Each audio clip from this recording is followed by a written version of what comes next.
Sicily cotton के नाम से भी जाना जाता है। तो ये कहानी है, ये कहानी मित्रों इसके पीछे, ठीक है ना। मित्रों गजब की बात बताऊं, हालांकि इस समय तो यहां पर इतना ज्यादा जैस्मिन रेवोल्यूशन के उपरांत ही अगर आप देखेंगे तो इतना ज्यादा इंटरनल अनरेस्ट है कि इस समय बहुत भ्रमण के लिए जाने लायक नहीं है। पर आपको एक मजे की बात बताऊं, जब भी कभी आप में से कई विद्यार्थी तो होंगे जो भ्रमण के शौकीन होंगे, भ्रमण के शौकीन होंगे, जब भी कभी आप यहां पर जाइएगा इजिप्ट, तो गीजा के पिरामिड आदि तो देखिएगा ही, सब कुछ करिएगा, बट उसके साथ साथ यहां पर अलेक्जेंड्रिया, सिकंदर के नाम पर, अलेक्जेंडर के नाम पर एक पार्क बना है, अलेक्जेंडर पार्क बना हुआ है। उस पार्क में जरूर जाइएगा मित्रों, जरूर जाइएगा। उसके पीछे एक बड़ी गजब की कहानी है, उसके पीछे एक गजब की कहानी है, समझने की कोशिश करिएगा। बेसिकली जब अलेक्जेंडर विश्व विजय किया, विश्व विजय में बेसिकली वो भारत की विजय तो नहीं कर पाया था, आप सभी लोग जानते हैं। तो प्रारंभिक विश्व विजय के संदर्भ में जब वो गल्फ ऑफ पर्शिया तक पहुंच गया था, फारस की खाड़ी तक पहुंच गया था, उसके बाद जब एक बार वापस लौटता है तो यहां पर उसने एक पार्क बनवाया, और उस पार्क में बनवाकर उस समय तक बेसिकली इसके उत्तर में जो ये अवस्थिति है, ये देखिए, ये ग्रीस की अवस्थिति है, तो ये ग्रीक साम्राज्य के अंतर्गत ही आ रहा था। तो उसने यहां पर एक पार्क बनवाया तथा उस समय के तमाम महान विद्वानों के और जितने भी बड़ी, जिसको बिग गन पर्सनालिटीज हैं, उन सब की यहां पर प्रतिमाएं बनवाया। सुक्रेट्स की प्रतिमा बनवाया, प्लेटो की प्रतिमा बनवाया, यहां तक कि अनेक्सिमैंडर की प्रतिमा बनवाया, अरिस्टोटल की प्रतिमा बनवाया, सबकी प्रतिमाएं इस पार्क में बनवाया है। और जब आप घूमते हुए जाएंगे तो प्रतिमाओं के आसपास से आपको सारी सारी कहानियां, इतिहास पढ़ने को मिलता जाएगा। हालांकि मेरा तो पूरा अनुमान है कि इतिहास अपने तरीके से वहां पर लिखा गया है, उस इतिहास से मैं बहुत अधिक सरोकार नहीं रखता, लेकिन केवल बात समझो।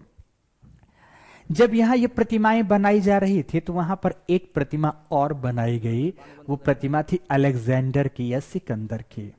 जैसे गेट से एंट्री करेंगे तो फर्स्ट प्रतिमा मित्रों वही है, अलेक्जेंडर की प्रतिमा है। जब अलेक्जेंडर इस पार्क को बनने के बाद पहली बार भ्रमण के लिए गया तो जब पहले ही गेट में देखता है तो देखा कि ये क्या है, तो उस प्रतिमा को देखा और उसका मूड खराब।